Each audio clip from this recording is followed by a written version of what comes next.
स्वागत है आप लोग का स्मार्ट क्लासेस में। आज हम लोग बाबू क्लास 10th का चैप्टर 4, ठीक है, जो कि आपके अर्थव्यवस्था का चैप्टर 4 है। चैप्टर का नाम है हमारी वित्तीय संस्थाएं, ठीक है। तो इस चैप्टर के बारे में हम लोग जानते हैं। देखिए, पहला पॉइंट है हमारा, मुद्रा की आवश्यकताओं को पूरा करने के लिए हमें साख अथवा ऋण की जरूरत पड़ती है। सही बात है। आप अगर चाहोगे ना कि आप कितना भी कुछ कर लो कि मुद्रा आपके पास परिपूर्ण है, ऐसा है नहीं। आपको कभी ना कभी इसकी जरूरत पड़ती है। इसकी जरूरत को पूरा करने के लिए आपके साख और आपको किसकी जरूरत पड़ती है? ऋण की जरूरत पड़ती है। और इसकी पूर्ति राज्य के वित्तीय संस्थानों के द्वारा क्या होती है? संपन्न होती है। वित्तीय संस्थान क्या है उसके बारे में जान लेते हैं बाबू।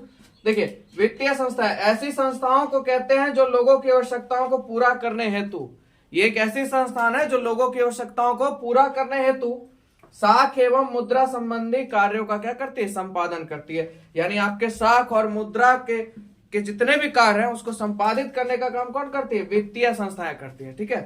तो वित्तीय संस्थान के द्वारा कृषि, उद्योग, व्यापार जैसे आर्थिक कार्यों के लिए मौद्रिक प्रबंधन किया जाता है। इन सभी कार्यों के लिए क्या कहता है? मौद्रिक प्रबंधन, यानी मुद्रा का प्रबंधन किया जाता है किसके द्वारा? वित्तीय संस्थाओं के द्वारा, ठीक है। अब वित्तीय संस्थाएं कैसे कैसे उसको जान लेते हैं। तो सबसे पहले अगर बात करें तो सरकारी वित्तीय संस्थाएं, ठीक है। सरकारी वित्तीय संस्थाएं यानी सरकार द्वारा स्थापित, ठीक है।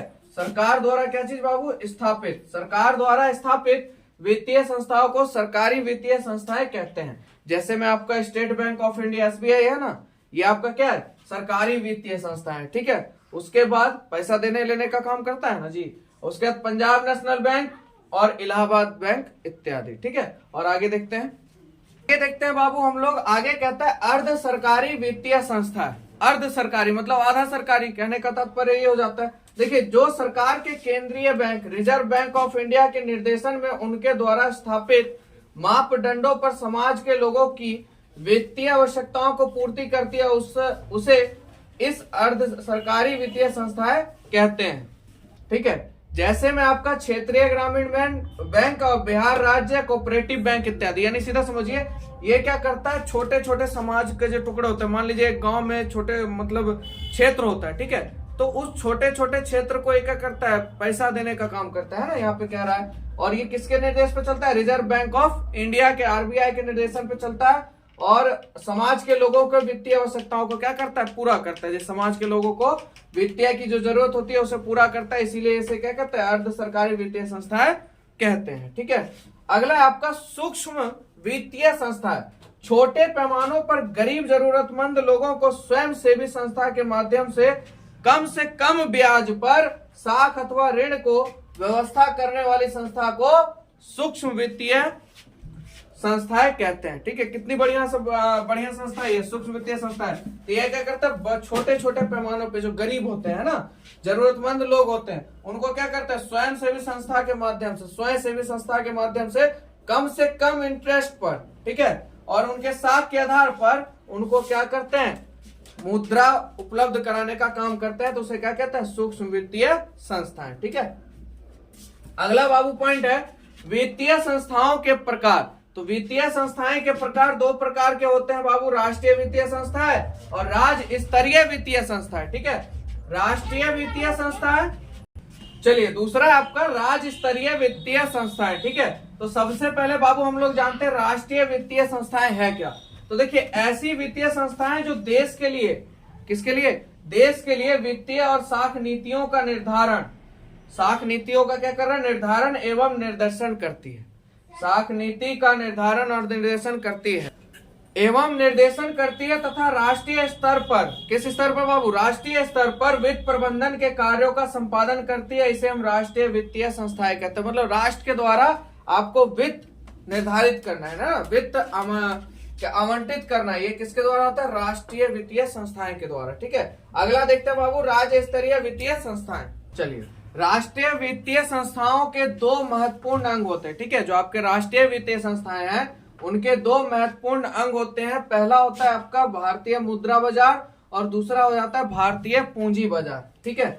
चलिए, तो यहाँ पे देखिए, सबसे पहले एक पॉइंट है, अपने देश के ऐसे मौद्रिक बाजार जहां उद्योग एवं व्यवसाय के क्षेत्र के लिए अल्पकालीन और मध्यकालीन वित्तीय व्यवस्था, ठीक है, क्या हो जाएगा आपका? वित्तीय व्यवस्था एवं प्रबंधन किया जाता है उसे भारतीय मुद्रा बाजार। ठीक है, ठीक है। तो ये आपका कौन नंबर है? भारतीय मुद्रा बाजार। ठीक है, तो भारतीय मुद्रा बाजार में आपने समझा अपने देश के ऐसे मौद्रिक बाजार जहां पर उद्योग और व्यवसाय के क्षेत्र के लिए अल्पकालीन यानी कम समय के लिए और मध्यकालीन थोड़े समय के लिए क्या मिल जाए हमको? वित्तीय व्यवस्था मिल जाए, यानी पैसों का फाइनेंशियल जो होता है सपोर्ट मिल जाए, तो इसे क्या कहता है? भारतीय मुद्रा बाजार कहते हैं। ठीक है, अब आगे बात करते हैं ख नंबर की। आपका ख नंबर है यहाँ पे बाबू भारतीय पूंजी बाजार। ठीक है, यानी भारतीय पूंजी बाजार मुख्यतः दीर्घकालीन पूंजी उपलब्ध कराता है। देखिए ये मुद्रा बाजार, मुद्रा यानी छोटे रकम में, मुद्रा क्या होता है आपका? छोटा, और यहाँ पूंजी बाजार, मुद्रा और पूंजी में क्या अंतर है? मुद्रा मतलब आपका खुदरा चीज हो जाता है, पूंजी यानी बड़े निर्माण, बड़े मुद्रा का निर्माण आपके पूंजी में आ जाता है। तो यहाँ पे भारतीय पूंजी व्यवहार यानी कि यहाँ पे देखिए दीर्घकालीन पूंजी उपलब्ध करवाने के संदर्भ में। ठीक है, तो ये आ जाता है आपका भारतीय पूंजी बाजार में। अब देखिए अगला पॉइंट है वित्तीय संस्थाएं किसी भी देश का मेरुदंड माना जाता है। ठीक है, वित्तीय जो हमारी वित्तीय संस्थाएं होती है किसी भी देश का क्या होता है? मेरुदंड माना जाता है। मेरुदंड का मतलब बाबू होता है बैकबोन, यानी आपकी रीढ़ की हड्डी, बैकबोन वही होता है ना, मेरुदंड माना जाता है, क्योंकि आपको फाइनेंशियल सपोर्ट मिल जाता है। ठीक है, आगे देखिए अगला है मुंबई के जिस जगह पर इस पूंजी बाजार का प्रधान क्षेत्र है उसे दलाल स्ट्रीट कहते हैं। ठीक है, जहां पे इसका प्रधान क्षेत्र है उसे क्या कहते हैं बाबू? दलाल स्ट्रीट कहते हैं। है कहां पर? मुंबई में। चलिए अब आगे बात करते हैं अगले पॉइंट, अगले टॉपिक की। तो राज्य स्तरीय वित्तीय संस्था है, ये जो है हमारे बिहार के संदर्भ में बात हो रहा है। ठीक है, तो बिहार के संदर्भ में बहुत ध्यान समझिएगा। आपको पता है बिहार की अर्थव्यवस्था मुख्यतः किस पे आधारित है? कृषि पे आधारित है। पूरे इस किताब में बिहार की जब भी बात होगी तो ध्यान रखिएगा बिहार किस पे आधारित है? कृषि पे आधारित है। आंख बंद करके, बिहार किस पे आधारित है बाबू? कृषि पे आधारित है। जहां 87% जनसंख्या गांवों में निवास करती है, 100% में 87% जनसंख्या जो है बिहार की वो गांवों में ही निवास करती है, और तथा करीब 75% लोग प्रत्यक्ष या अप्रत्यक्ष रूप से कृषि एवं उससे संबंधित लघु कुटीर उद्योग से जुड़े हुए हैं।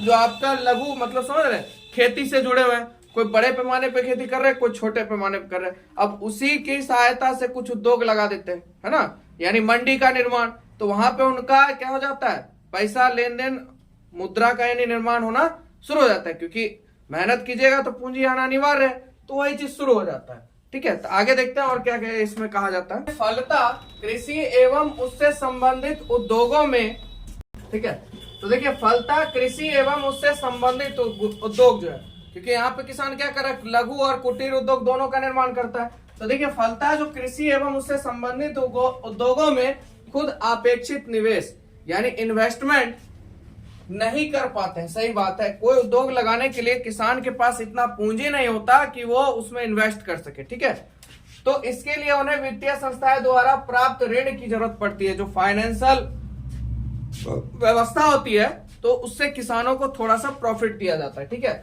अब देखिए राज्य में मुख्यतः 2 प्रकार की वित्तीय संस्थाएं कार्यरत है। हमारे राज्य में जो है 2 प्रकार की वित्तीय संस्थाएं कार्यरत है। सबसे पहला गैर संस्थागत और दूसरा संस्थागत वित्तीय संस्था है। ये दोनों महत्वपूर्ण है, ध्यान समझिएगा। तो राज्य स्तरीय वित्तीय संस्थाएं आपके किस पे आधारित है? 2 चीज पर, गैर संस्थागत और दूसरा संस्थागत वित्तीय संस्था है। तो गैर संस्थागत में बात करें तो जो पुराने समय का जो सिस्टम था, महाजन, सेठ, साहूकार, व्यापारी, रिश्तेदार एवं अन्य, हम इनसे क्या करते थे? पूंजी मांगते थे, यानी मुद्रा पूंजी यानी निवेश करने के लिए पूंजी की मदद किनसे लेते थे? इनसे। अब संस्थागत हो गया, यानी कि सहकारी बैंक द्वारा, प्राथमिक सहकारी समितियों द्वारा, भूमि विकास बैंक, व्यवसायिक बैंक और क्षेत्रीय ग्रामीण बैंक। ठीक है, तो ये आपका हो गया संस्थागत वित्तीय संस्थाएं द्वारा। ठीक है, तो यहां तक आप लोग का हो गया, और इसका नेक्स्ट पार्ट कल आपको मिल जाएगा। वीडियो अगर अच्छा लगे तो प्लीज लाइक करें, दोस्तों में जरूर शेयर करें, और जो भी बच्चे मैट्रिक में इस बार रिजल्ट बहुत अच्छा है, यह हार्दिक आपके लोगों के लिए शुभकामनाएं, पर मेहनत में लग जाइए क्योंकि अब आधा साल आपका पार हो गया। ठीक है, मिलेंगे अगले दिन।